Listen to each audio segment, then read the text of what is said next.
देखो मीरा के माई हमरा जीजा जी के दीदी के एक्सीडेंट भइला के बाद दोनों भगिना भगनी के हम एजा लेके अइनी। तू वो दोनों के इतना प्यार देलू कि ओकनी के कबो माई या बाबू के याद ना। अरे उहाँ लोग के मरला के बाद हम तो अक्षय और मुस्कान के अपन भगिना भगनी ना बेटा बेटी माने। देखो मीरा के माई आज रक्षाबंधन हो तो अच्छे के लगे फोन कैले रही तो कहता कि रक्षाबंधन के लिए हम सुबह में चलिए।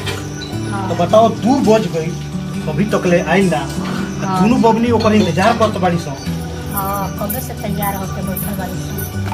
बाबूजी अच्छे भैया कब आई सब लड़की अपना अपना भाई के राखी बांध दिल बड़ी सन। हम राखी कब बांधे? बेटी हम अच्छे के लगे फोन कैले रही तो कहुए कि रक्षाबंधन के दिन हम सुबह में चलिए, लेकिन अभी तक तो 2 बज गई अभी तक ले आई ना। रुको तेन फोन लगाओ तो।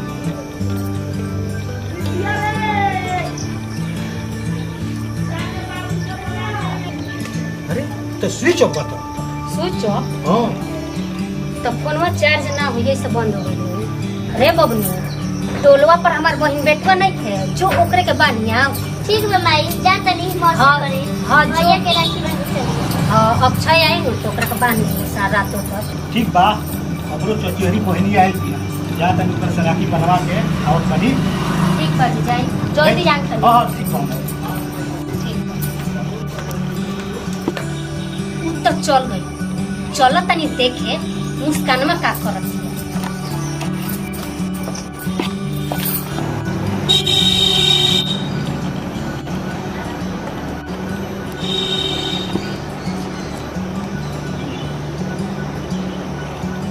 इतना टाइम हो गई 2 बज गई। भैया कहाँ सुबह ही चल गया अभी तक ले ना आइल। रुको फोन लगाओ तो।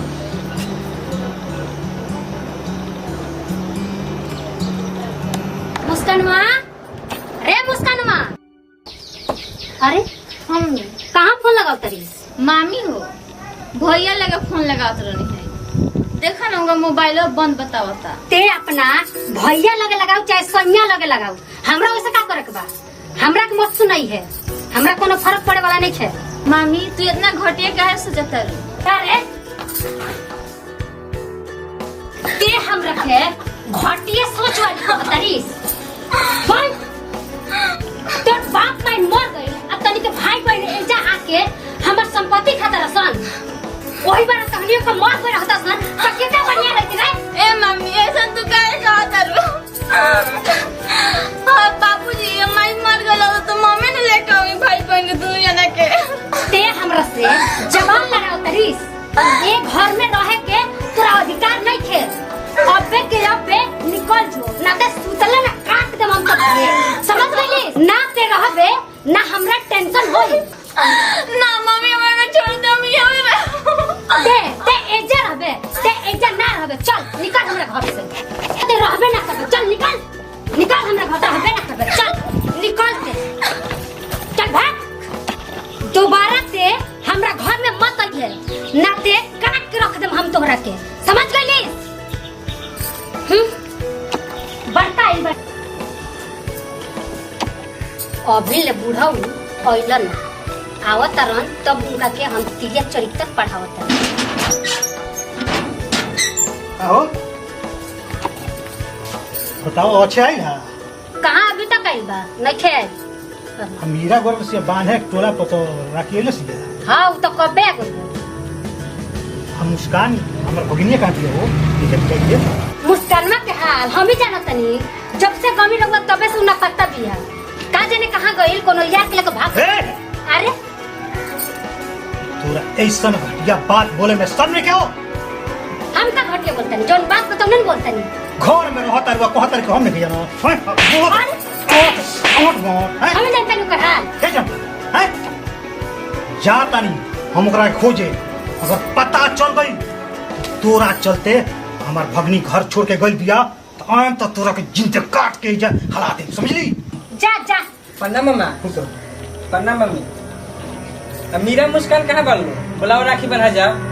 मीरा तो घरे बिया लेकिन मुस्कान तू का बताई ना हम बताओ तनी कोनो यार के लेके भाग गइल एक सवेरे से न पत्ता दिया। ई का कहत तू मम्मी? सही कहा तनी बाबू एकरा बात पर कोनो भरोसा नहीं के। चले हमनी के दुनु जना ओकरा खोजल जाओ। एकरा चलते हमर भगनी भागल होई, एकरा के काट के ही जे जिंदे काट दी। चल बाबू चल। चलो अच्छा ओकरा के हम त इतना मरले बनी डटले बनी कि ए बरा लेबू मर पिला गई होखी, कोनो पोखरा नदी में कूद गई होखी। आज हम भाई बाप रो तो सब घर से ना निकल दलो।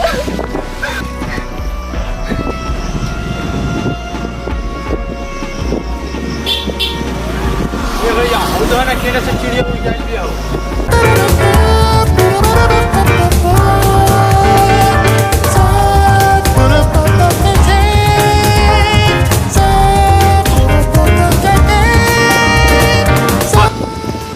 दरिया के अरिया इंद्र के कोई से मजा लालो त भगवान हमनी खातिर स्पेशल भेजा।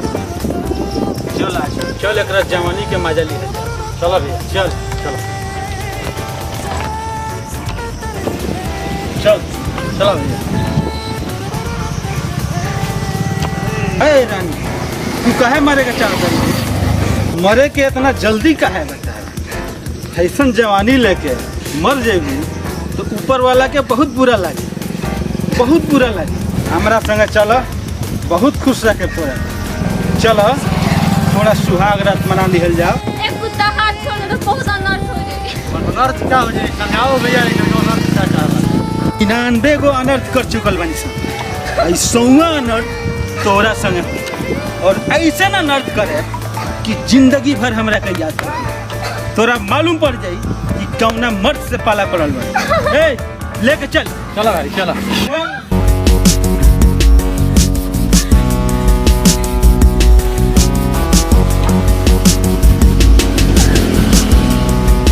जान देवे जात रहे।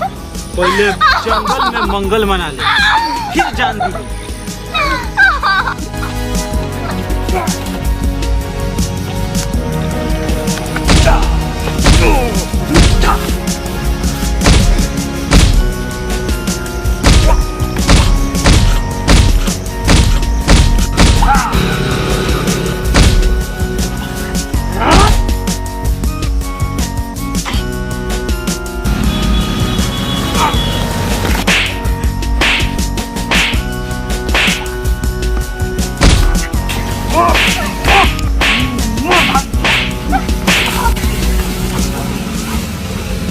ये घर छोड़ के काहे भाग लिया?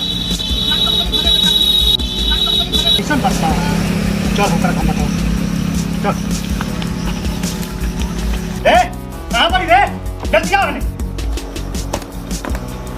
करमाई बड़ो का है दोनों घर में ना रहियो सन, एकनी खातिर ई घर में जगह नहीं है।